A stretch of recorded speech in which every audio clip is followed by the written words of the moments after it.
নমস্কার, আমি সুরঙ্গমা ভট্টাচার্য কলকাতা থেকে বলছি। আমি একজন বামপন্থী মানুষ। স্টুডেন্ট মুভমেন্ট থেকে আমি বামপন্থী আন্দোলনের সঙ্গে যুক্ত।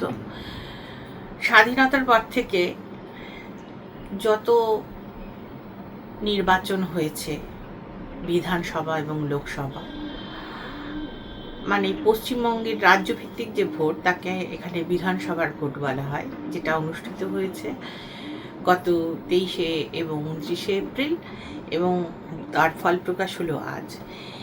এই ভোটের যে ফলাফল, তাতে যে শক্তি মানুষের রায়ে জিতে এলেন, তাদেরকে বামপন্থীরা ফ্যাসিস্ট শক্তি বলে মনে করেন। ফলে এই ফ্যাসিস্ট শক্তির জয় পশ্চিমবঙ্গের বুকে যে আসতে পারে, সেটা কল্পনার অতীত ছিল। তাকে হাত ধরে যারা নিয়ে এসেছে, তারা এতদিন 15 বছর রাজ্য শাসন করেছেন বামপন্থীদেরই ভুলে।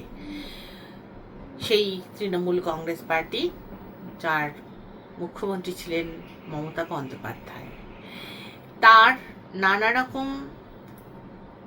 জনবিরোধী কাজকর্ম, তার প্রধান একটি হচ্ছে ধর্মীয় সন্ত্রাস এবং ধর্মীয় মেরুকরণ, এছাড়া অন্য নানা ধরনের সামাজিক সন্ত্রাস, ব্যাপক হারে চুরি করা, পরবর্তীতে মুখ্যমন্ত্রীর ভাইপো অভিষেক বন্দ্যোপাধ্যায়ের নানা রকমের দুর্নীতিমূলক কাজ। এর প্রধান কারণ আজকে বিজেপির মতো ফ্যাসিস্ট পার্টিকে হাত ধরে তারা পশ্চিমবঙ্গের বুকে এনে দিলেন।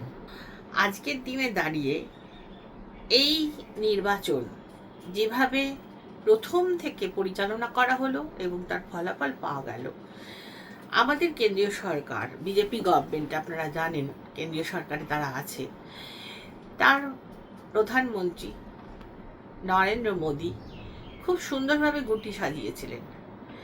প্রথম থেকে প্রি প্ল্যান্ড এসআইআর এর মাধ্যমে তাদের স্যাঙ্গুইন ভোটার নয় যাদের তিনি ম্যানিপুলেট করতে পারবেন না, সেরকম ভোটারদের ধরে ধরে বাদ দিয়েছেন, নাম কেটে দিয়েছেন, ভোটাধিকার হরণ করেছেন। প্রথমেই তিনি দুর্নীতি করে এই রাজ্যে পা রেখেছেন ভোট কার্য পরিচালনার মাধ্যমে। এই এসআইআর করার ফলে যারা করেছেন এই কাজটি পরিচালনা, সেই সব সরকারি প্রচুর কর্মী মারা গেছেন, বিএলও। তারপরেও বহু প্রাণহানি ঘটেছে এই এসআইআরে যাদের নাম নেই, হতাশায় এবং পরবর্তীতে সন্ত্রাসে দুটি পার্টির যে বাইনারি, সেটার মাসুল দিতে হয়েছে পশ্চিমবঙ্গের জনগণকে। এর জন্য প্রধান দায়ী মমতা বন্দ্যোপাধ্যায়। তিনি একটি ধর্মীয় সংগঠন বা একটি ধর্মের বলা যায় মানুষকে সংগঠিত করার চেষ্টা করেছেন বিজেপির হিন্দু তত্ত্বের বিরুদ্ধে। এইটা একটা শুধুমাত্র অপরাধ নয়, এই অপরাধ ক্ষমার অযোগ্য। পশ্চিমবঙ্গে কোনোদিন হিন্দু, মুসলমান, শিখ, ইসাই এ সমস্ত ভাগ বাটোয়ারা ছিল না। পরস্পর কাঁধে কাঁধ মিলিয়ে পাশাপাশি থেকে পশ্চিমবঙ্গের মাটি আমরা একসঙ্গে থেকেছি। এই মাটিতে সেখানে কোনো বিরোধ, কোনো কিছুই তেমনভাবে মাথাচাড়া দেয়নি। পাশাপাশি থাকলে যেরকম মানুষের মা বাবা ভাই বোনের সাথে ঠোকাঠুকি হয়, এই টুকটাক ঘটনা ছাড়া যেভাবে মেরুকরণ করেছেন মমতা বন্দ্যোপাধ্যায় এবং নরেন্দ্র মোদী, সেটা ক্ষমার অযোগ্য। যার হয়তো সাময়িক ফল পেল বিজেপি পশ্চিমবঙ্গের বুকে। মুখে বলছে শ্যামাদাস মুখোপাধ্যায়ের মাটিতে তারা প্রথম পদ্ম ফুল ফোটালেন। সেই পদ্ম ফুল ফুটলো না পদ্ম কাঁটা এলো, সেটা ভবিষ্যতে পশ্চিমবঙ্গের জনগণ বুঝতে পারবেন, ভারতবর্ষের জনগণ বুঝতে পারবেন, আন্তর্জাতিকভাবে সেটা সকলেই বুঝতে পারবেন, আপনারাও বুঝতে পারবেন। প্রতিবেশী দেশ হিসাবে বাংলাদেশের একটা ভূমিকা আছে। যেমন আপনাদের দেশে কিছুদিন আগে যে ধরনের মর্মান্তিক এবং নির্ধার্য ঘটনা ঘটে গেল, সেই ঘটনা একটা মৌলবাদ মাথাচাড়া দিয়ে উঠল, সেই একই ঘটনার প্রভাব কিন্তু পশ্চিমবঙ্গের বুকে পড়েছে। এবং যেভাবে বাংলাদেশ থেকে আমাদের পশ্চিমবঙ্গে মানুষ এসেছেন, এসে থেকে গেছেন, তারা এখানে থাকার জন্য রেশন কার্ড থেকে শুরু করে আধার কার্ড, ভোটার কার্ড পর্যন্ত পেয়ে গেছে, ভোট দানও করেছে, সেই সংখ্যক মানুষেরও সংখ্যা অনেক অনেক অনেক, একটা নিশ্চয়ই এই নির্বাচনগুলোকে প্রভাবিত করার মতো সংখ্যাই। এবং সেটা শুধু আপনাদের দেশের, বাংলাদেশের মানুষ তার জন্য দায়ী নয়, দায়ী পশ্চিমবঙ্গের প্রশাসন, মমতা বন্দ্যোপাধ্যায়।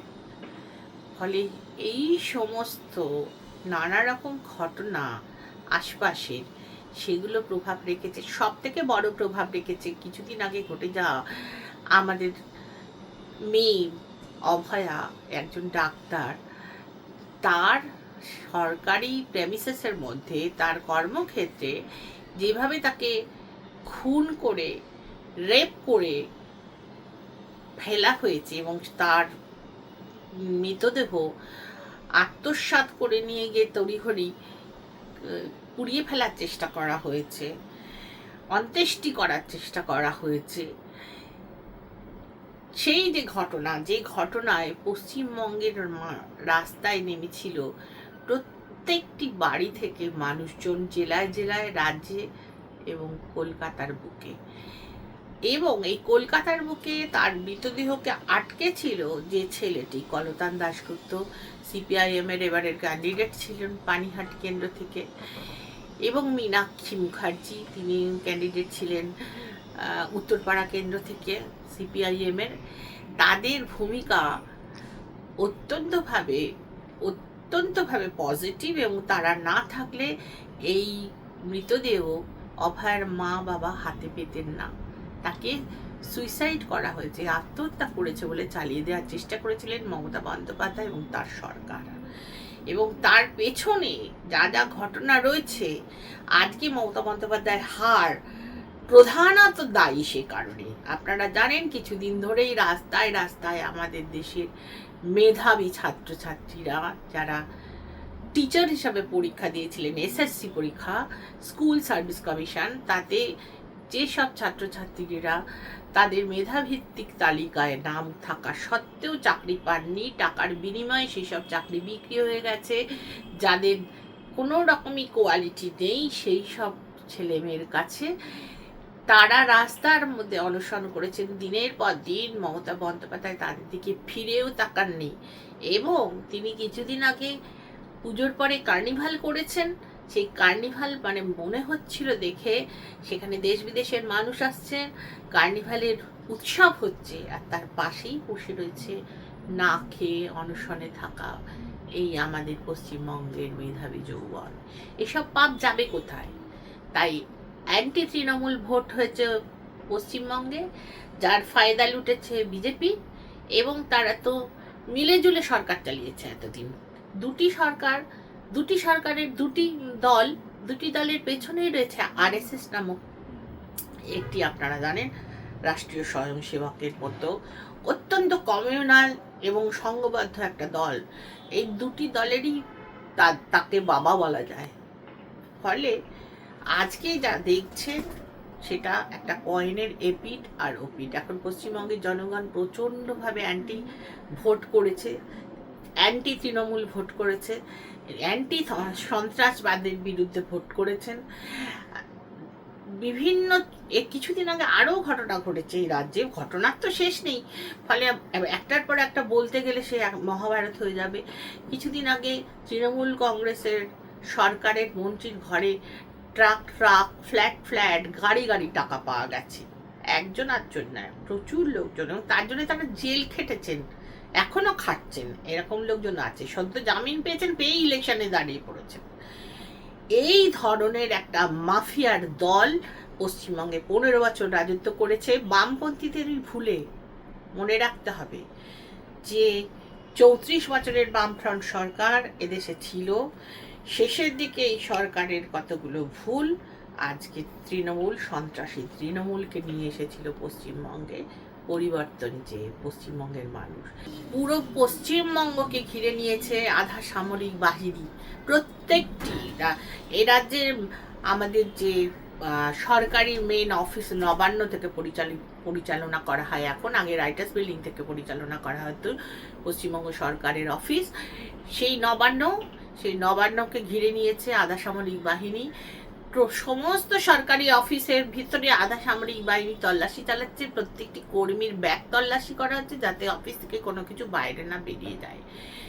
তাহলে আপনারা বুঝতেই পাচ্ছেন এরকম একটা সরকার যে তৈরি করতে চলেছে, এমন একটা দল, এরকম একটা দল, ফ্যাসিস্ট দল, সে প্রথমেই এসে প্রথম পদক্ষেপই ফ্যাসিস্ট নীতি নিয়েছেন, নিয়ে আধা সামরিক বাহিনীর মাধ্যমে পশ্চিমবঙ্গবাসীকে প্রকারান্তরে ঘিরে ফেলেছেন, ঘিরে ফেলে ভোট করেছেন। ভোট করে শান্তি হয়নি, যেখানে তিনি নিরঙ্কুশ সংখ্যাগরিষ্ঠতা এখনো পাননি, সেই দল পশ্চিমবঙ্গের সরকারি অফিসগুলো মানে প্রধান দপ্তর সহ সমস্ত সরকারি অফিসগুলোকে ঘিরে ফেলে তল্লাশি চালিয়ে কর্মীদের বাইরে বের করছেন এবং নিরন্তর পাহারা বসিয়েছেন। কবে নতুন মন্ত্রিসভা শপথ দেবেন বা আদৌ সংখ্যাগরিষ্ঠ হবে কিনা দলটি, সেই সম্পর্কে কিন্তু যতক্ষণ না কাউন্টিং শেষ হচ্ছে ততক্ষণ বলা যাচ্ছে না।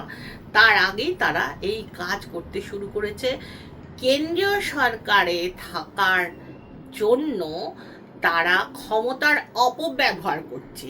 পশ্চিমবঙ্গের মানুষ যারা তৃণমূলকে হারিয়েছে ভোটদান করে, তারা এতটাই মানে আত্মহারা হয়ে আছেন, তাদের চোখে এখন এটা পড়েনি, সেইভাবে পড়বে, আস্তে আস্তে পড়বে।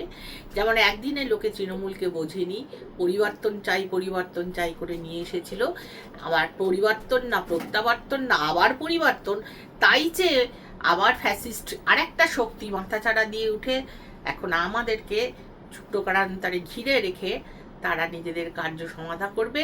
শ্যামাপ্রসাদ মুখার্জির নাম করে দেখা যাবে যেমন বীর সাভারকারের মতো, আপনারাও জানেন কারণ আপনাদের স্বাধীনতাও কিন্তু 47-এর স্বাধীনতাও বাংলাদেশকে এফেক্ট করেছে, যে এফেক্ট বাংলাদেশের থেকেও বেশি এফেক্ট করেছে পশ্চিমবঙ্গে।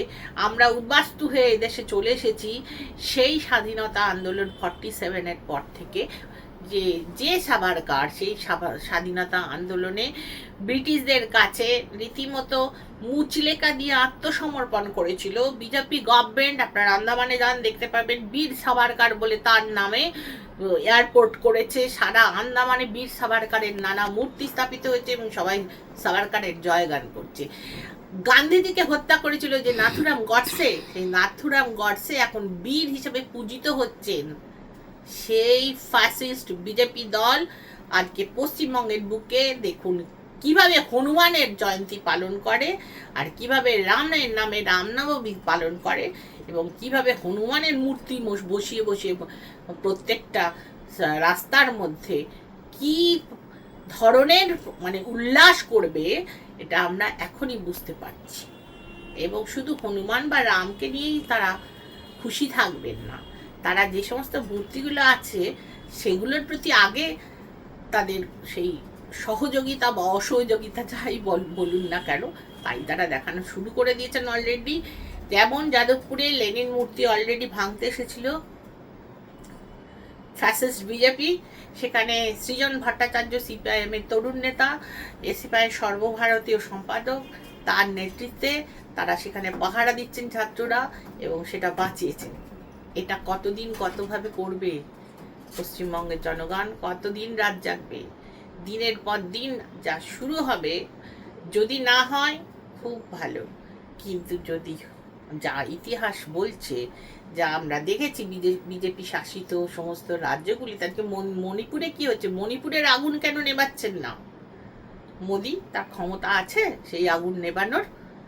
পশ্চিমবঙ্গকে ছাড়খাড় করার জন্য বিজেপি ফ্যাসিস্ট শক্তির উত্থান হয়েছে।